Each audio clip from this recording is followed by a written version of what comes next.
Hello everybody, thank you for joining us here at O2 Business and welcome to this, our Preparing for Flexible Working webinar. We pulled this session together quite rapidly with the expressed intention of providing some help and guidance for organisations that might be considering flexible working for either the first time or for flexible working at a significantly larger scale than they're used to doing. We're aware that it isn't as simple as just giving employees a mobile device or even have them use their own device and just letting them get on with it. If nothing else, there are security implications of that approach. We don't have all the answers, but we have brought together a group of experts who know flexible working.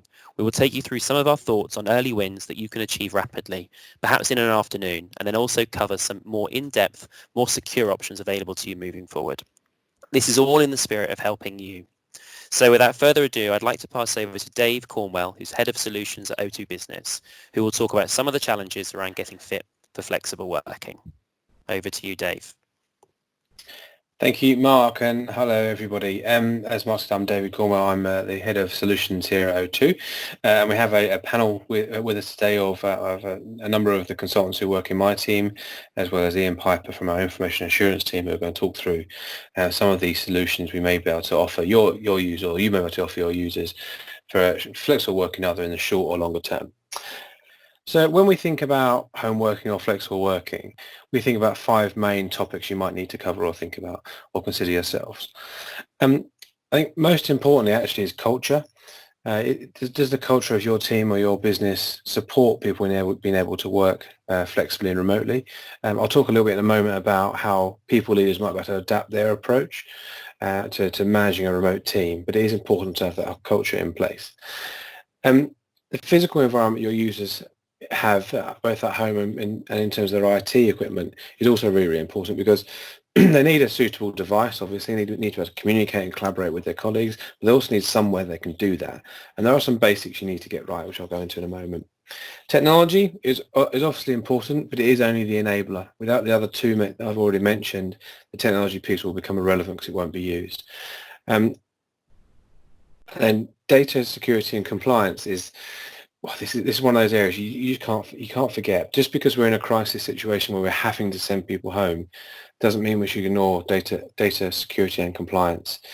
GDPR does still apply, and regardless of what social situation or business situation we're faced with. And then finally, people. Let's not forget the fact that actually working from home is a journey you have to go on. I've been doing it for a number of years. I was counting up the other day, and I think it's about 12 or 15 years I've been a home worker, or at least a partial home worker for. And it took a little while to get used to that and get used to working away from an office environment. So there are a few things I'll talk about that will help you sort of structure your thoughts around that. And that really forms our agenda for today. So people, culture and physical environment I'll cover in a moment. Then I'm going to hand over to Naz, Shax and Chris, who are going to talk through some of the technology solutions, short, medium, long-term technology solutions you could implement. And then we have Ian Piper who's going to talk us through the data security and compliance. So moving straight into the people, culture and physical environment. As I said, making the journey as a people leader from managing a team who are physically in front of you to who are remote is actually can be quite a challenge. But there are some things you could do to give your own for your own peace of mind and for the wellness and peace of mind of your people. It really is important to check in with your people. It sounds obvious, and it sounds like the sort of thing you say, well, I'll do this anyway, but there might be times where someone's working on a project that you don't need daily interaction with them for.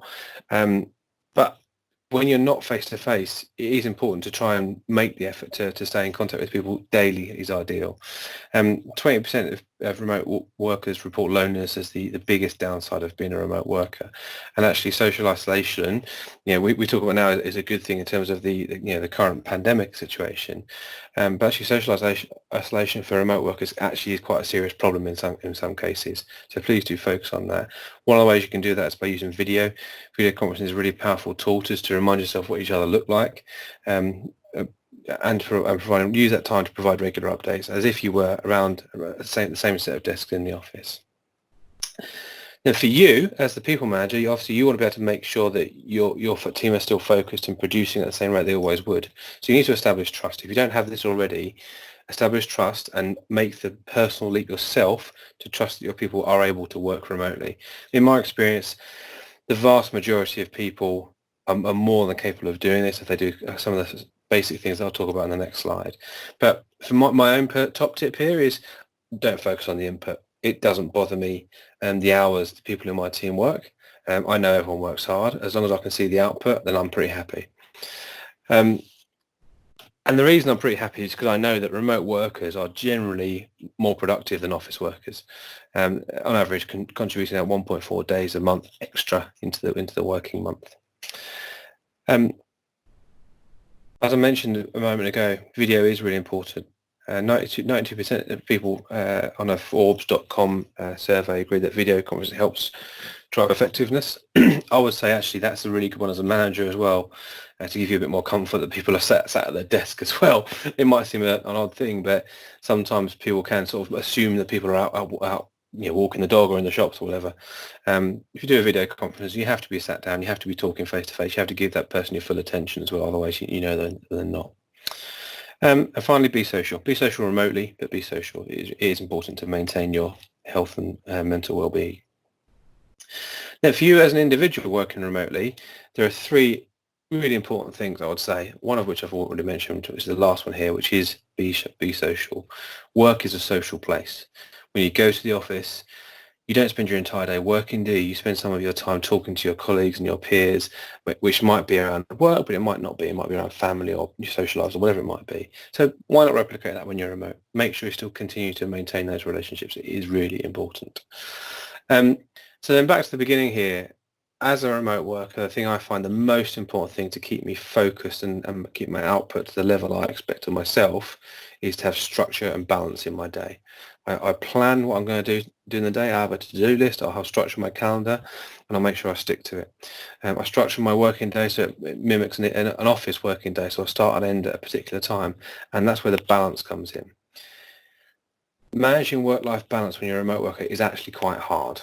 It's too easy to either A, get distracted during the day, and this is where a good physical environment comes in, or B, end up working late into the evening where you should have finished work.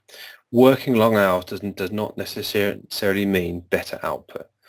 Working long hours can often mean you're tired, you're burning out, and ultimately less productive. So make sure you structure the day to have a start time and an end time and be really focused during that time. To help you focus during that time, having a suitable physical environment is important. Personally, I'm a great one for the power of the closed door. This isn't always possible if you're a temporary remote worker, but if you can, try and keep your work environment separate, in a separate bedroom or spare room or somewhere behind a closed door where you can close the door. I know this is my workspace, so you won't get interrupted, but also you can close the door at the end of the day and not be tempted to be dragged back towards it.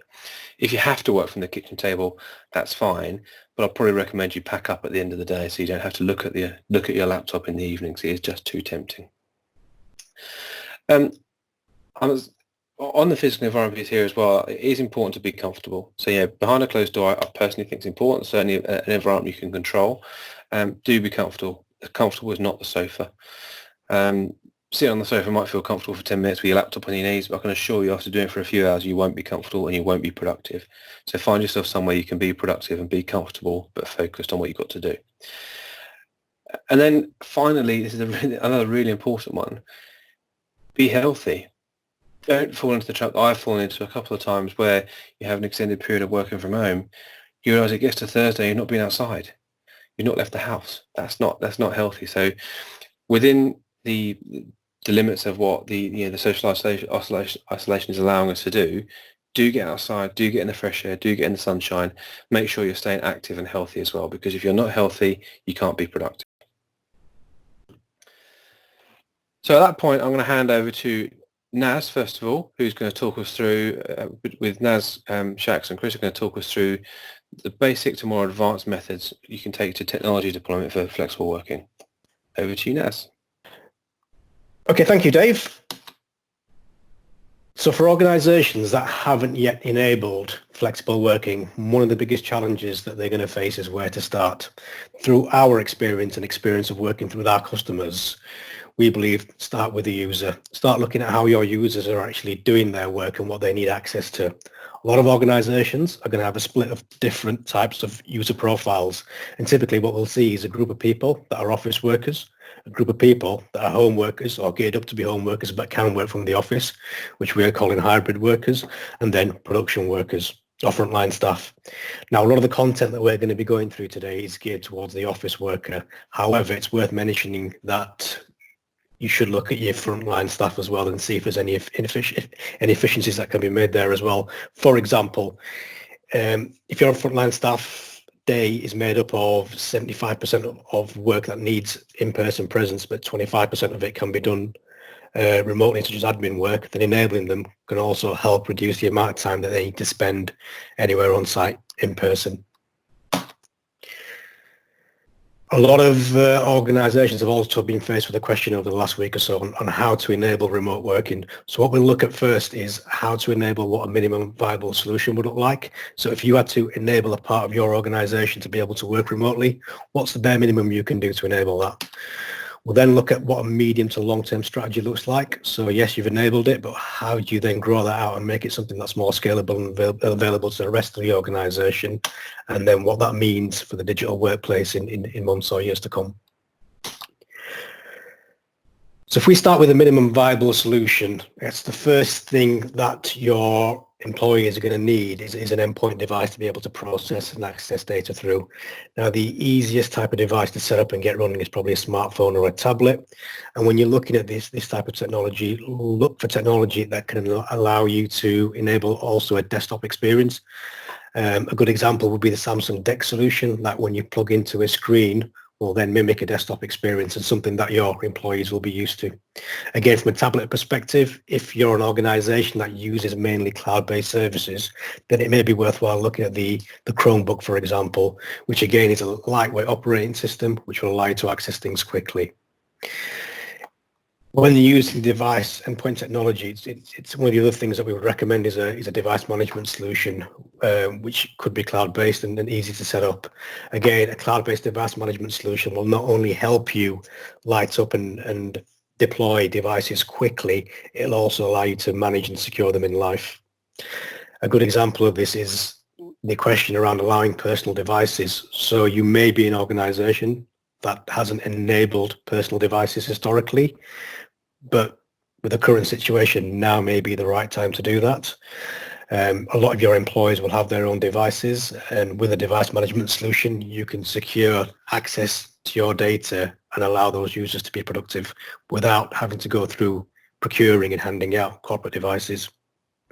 Again, basic data connectivity kind of goes without saying, but ensuring that they've got a good data connection and are allowed to use their consumer broadband service to kind of bolster that as well. Consumer conferencing tools are on here as an advisory rather than a recommendation, but it's something again to be aware of. So a lot of your employees will be using these in their everyday life, and it's things like FaceTime one-to-many or Google Hangouts or other consumer tools like WhatsApp, which allow conferencing. Now again, with the current situation, if an employee needs to make a quick call or have a conversation with someone that they work with just to make sure everything's okay, and that really shouldn't be a problem. But again, having guidance in place around when to use this technology is really important. For example, don't use it to be sending sensitive information. Email access. Now, email access is designed to be accessed over the internet. That's great. But again, leveraging a device management solution will allow access and setting up access to that email a hell of a lot easier. In most cases, it can be automated. Again, taking away the burden from your end users when you're trying to get them up and running as quickly as possible. One other challenge that a lot of organizations may be facing is access to systems and applications that have been traditionally built to be used on a desktop. There are remote desktop solutions available, some enterprise grade, such as TeamViewer and LogMeIn, which will allow you to log on to a desktop within your organization from another PC. Again, allowing your employees access to other systems without necessarily having a desktop at home. And for all the things that we've talked about here, just make sure that each one of these things goes through a security consideration, and as a bare minimum, just to make sure you're enforcing either PIN or passwords on these devices to give that first layer of security. So that was some of the things to consider for a minimum viable solution. I'm now going to hand over to Sakir Paswala to go through what a medium-term strategy could look like. Thank you, Naz. So Naz covered about how you can quickly mobilize your workforce with a minimum viable solution. I'm going to cover what organizations can do to offer additional services to users securely in the medium term. So the use of smartphones, tablets and personal devices will mobilize your workforce quickly. There is no doubt about it.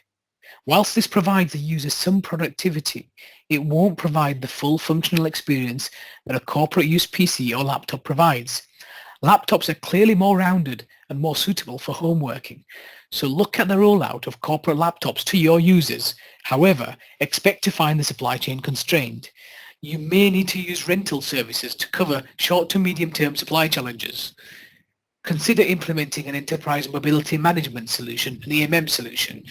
This will allow more granular management of content across a broader range of devices.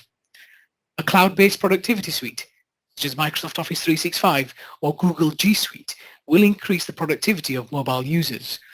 Currently, Microsoft are offering free 6-month terms on the basic E1 license. If you aren't using a cloud productivity suite already, then a new tenant is fairly quick and simple to set up. However, some planning and thought is required, hence why this is included as a medium-term strategy. A key tool from the Microsoft suite is Teams. This will allow your users to collaborate effectively while providing an enhanced and more secure experience over consumer tools. OneDrive and Google Drive are quick and easy to set up for basic cloud-based secure document sharing. Other features such as email need further planning and may not be possible to implement as quickly as Teams and file sharing. So this still leaves a challenge on how users can access applications which reside within your private infrastructure. So traditionally, VPN or VDI solutions would be the answer. This generally needs lots of planning, design and equipment. So as an alternative, cloud-based security providers can spin up remote access solutions quickly.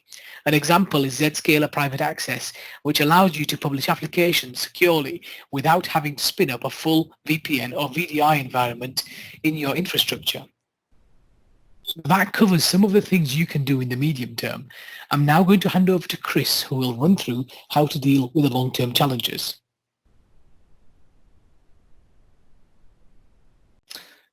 Okay, thanks, Shax. So I'm going to talk a bit about what you can potentially do in the longer term to make sort of a digital workplace a real reality for you and your users. So you may have already Office 365. It's likely that you probably have, because if you've been in a large company for some time, you've probably already deployed it. But you might want to consider potentially upgrading to Microsoft 365, which basically gives you more inclusive licenses, and it gives you, as well as Office 365, it gives you a Windows 10 Pro license and the Enterprise Mobility Suite, Enterprise and Mobility and Security.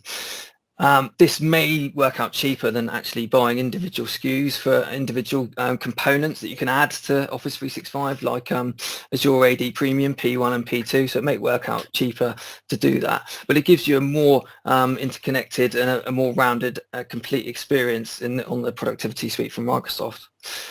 Moving on from Shaq's piece on, if you've initially arranged for an Office 365 tenant and you've signed up and you've got it up and running, there are a few more next steps you can take.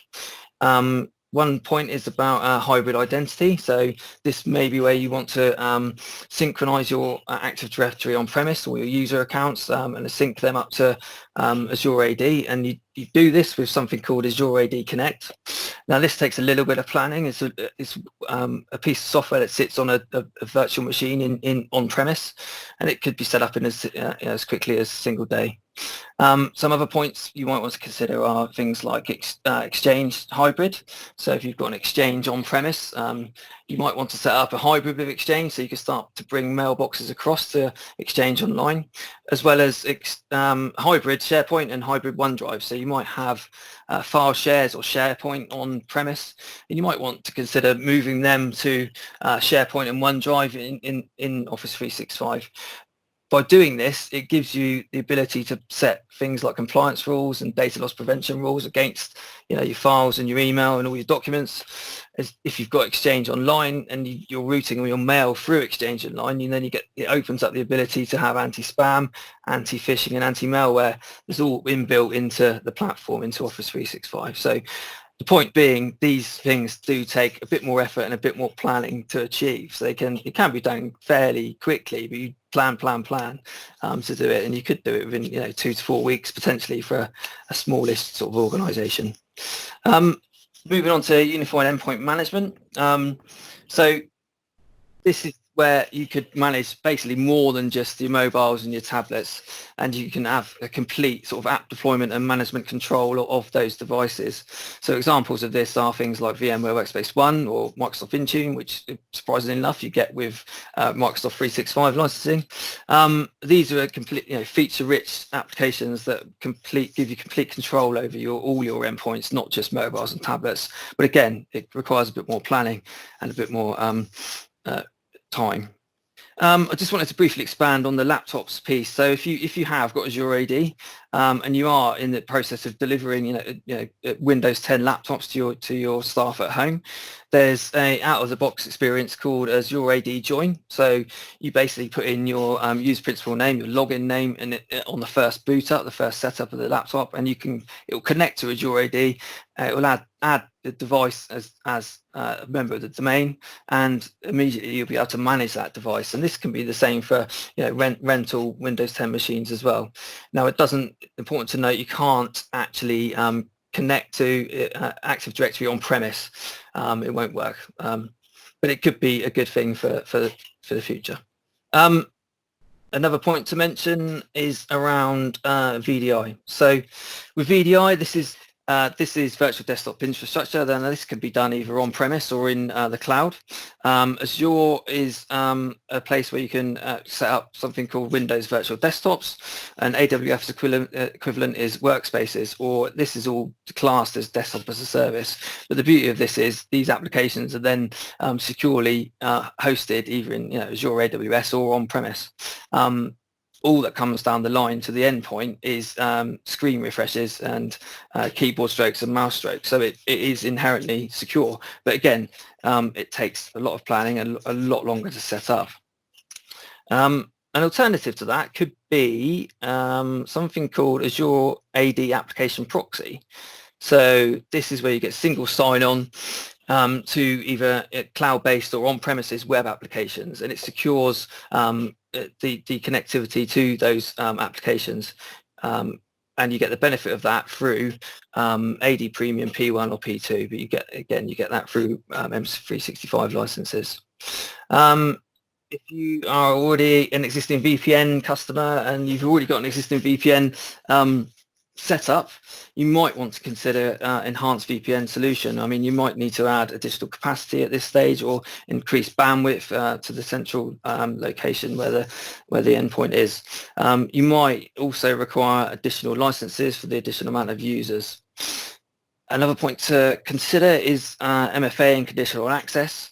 So this is multi-factor authentication. So it's probably worth doing this for users that are coming across remotely from their own personal laptops or desktops. A good example of conditional access is that you could set up to prevent a user actually connecting at all if they don't have some form of virus protection on the machine itself already.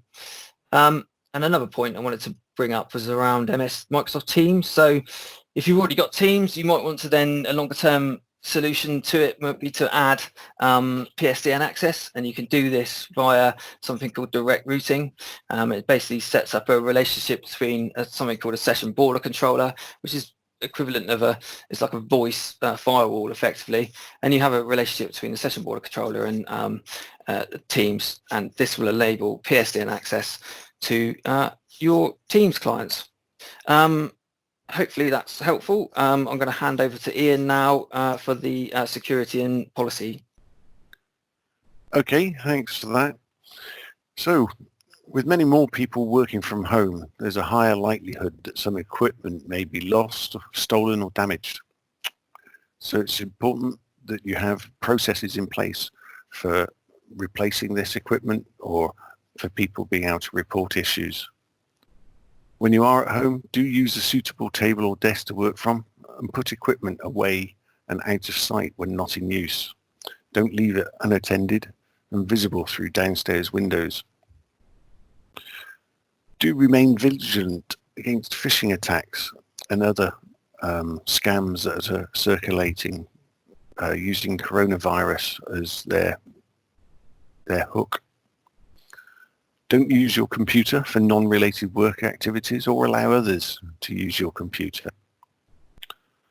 Some of your systems may be available without the use of VPN. However, where you can, do log in via VPN as it's more secure. But don't forget to consider processes for changing passwords that are due to expire, doing patch and software updates and antivirus updates. It's also important to have clear, simple security incident reporting processes, as this will help you reduce the impact to your organization. But it's also important to make sure that your employees recognize that this isn't a way of them being blamed for a loss. It's so important to get that report as quickly as possible so that you can reduce that impact. So really encourage them, whatever has happened, to report that incident immediately. That's about it. So Dave, back to you. Okay, thank you, Ian. So finally, how can O2 help you? Now, we're not here to sell to you today. This is about help. It's about helping and offering our advice. So the first way we can help is to give you access to our experts and our consultants. So some of the guys on the call here today, plus many others, are available and willing to have conversations to help advise on whether it be technical matters or otherwise. We, as a company, we adopted flexible working about 10 years ago. Actually, or maybe it's just slightly under. So we're fairly experienced in what that means from a people point of view and from a technology point of view. As you'd expect, we do have services that we offer more formally as well. We do sell services which can help you to achieve the flexible working outcome, and we have a complete wraparound set of services that can help you achieve that. Like I said, we're not here to sell today. If you do feel the need that you'd like to talk to us further about that, then we're more than happy to do so. I think what I'd like to leave you all with, though, is that this is not going to be a temporary change. I've seen lots of people in user groups and lots of people talking about the fact that, well, first of all, people are probably going to like this. People are going to like working from remotely, and are likely to ask for it as an option in the future. I've seen lots of people saying, actually, let's make this really successful, so we have to be offered the option to work remotely in the future. This could be the point at which people start to demand this as part of their employment contracts as well, an option to work remotely or work flexibly. I put on a quote from Pat Gelsinger, who's the CEO of one of our partners with VMware, who is predicting exactly this. This will be the point at which the industry changes, and even when we get back to a normal state, people will be asking or even demanding a flexible working approach. So the two pieces of advice I'd give there are, first of all, be ready, be prepared for the fact that whatever you're putting in today might not be temporary. And the second actually is related to the first, in the fact that if you do put things in today that are temporary, you're likely to be stuck with it. You're likely to have to spend some time trying to unpick it in the future to make it a permanent solution. So do just make sure you follow sensible guidelines about how you deploy things.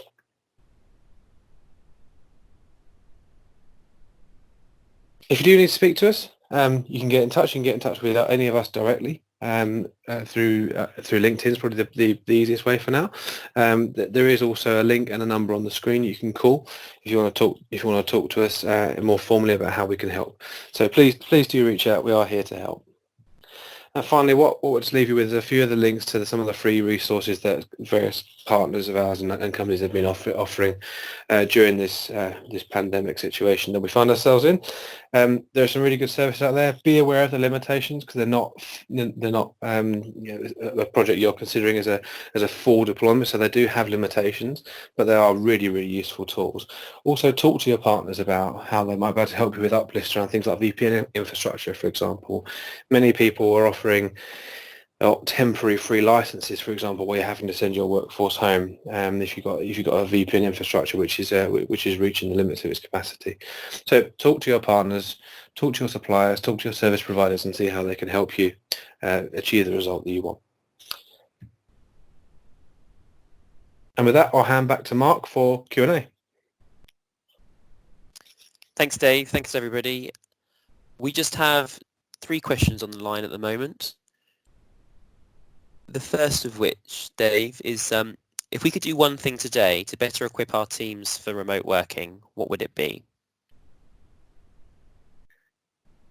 So I'll ask the rest of the panel for their opinions on this. I think for me it sounds like an obvious thing, but give them access to files and services. Office 365 is a great tool for that, I would say. This is pretty much it. I work remotely. I work almost exclusively on Office 365, especially Microsoft Teams. I can run the table for that though. So Naz, what's your views on that question? I think technology-wise, where you can, I think, enable video conferencing, because it will kind of change dynamics of those meetings. But also from a people side of things, use it as well to kind of keep in touch with your people, certainly during this pandemic that's going on, even if it means putting in a 10-minute, 15-minute, 30-minute call daily or a couple of times in the week, just to kind of check in with your people and ask around how things are going on. Just general chit chat. Doesn't have to be a work thing, but just use that technology for some of the other reasons other than just work as well.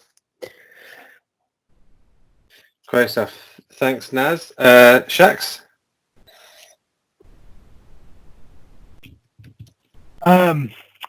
I think the biggest thing is make sure they're using an appropriate device. So whether that's a smartphone or a tablet, or if you can get a laptop to them if they haven't got a laptop, even they may even have their own device, a BYOD laptop.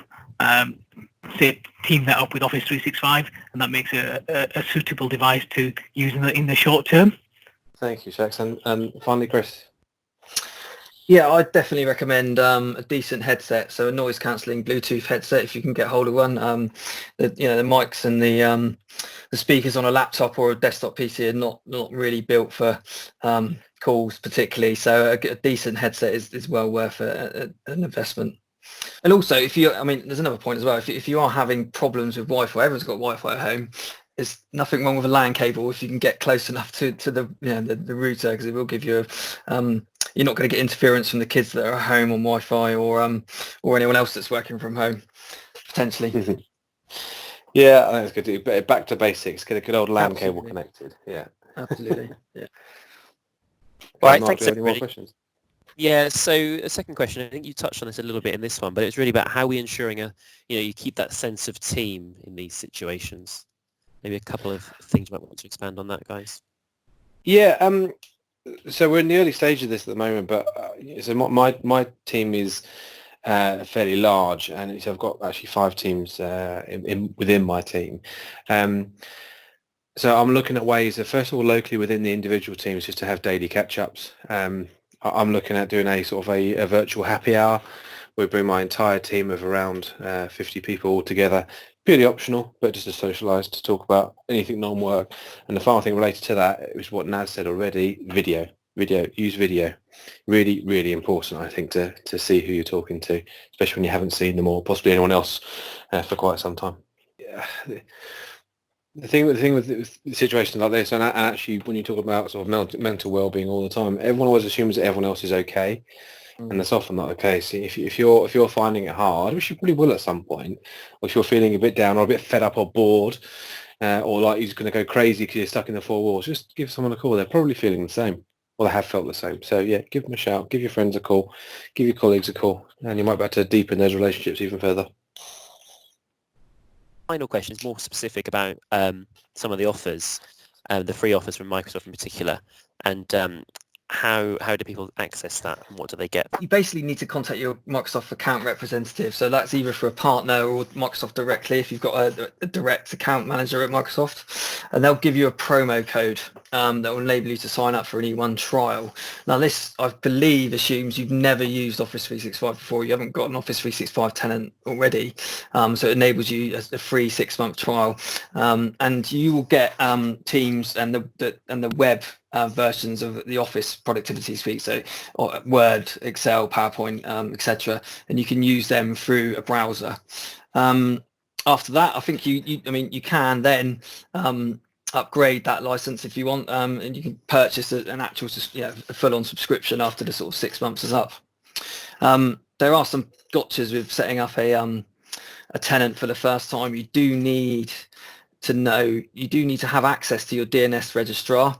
This is a bit technical, but you do need, basically, it's likely you'll have a sort of vanity domain, or it's called a custom domain, so example.co.uk, and you need to be able to verify that via your DNS registrar to sort of set up the tenant as part of the sort of tenant setup process, and it'll give you they'll give you guidance on how to do that, but you need access to your DNS registrar to do it. But once you've done that, you could be up and running, fairly quickly, within 2 to 4 hours, if you've never had a tenant before. Thanks, Chris. That's really useful. So I don't seem to have any more questions coming through. So at this point, I'll want to thank the panel and close the call. But just a reminder of how you can get in touch with us. That's on the screen now. So don't hesitate to get in touch if you need any more support. And well, thank you very much for joining, and we look forward to speaking to you soon. Thanks very much.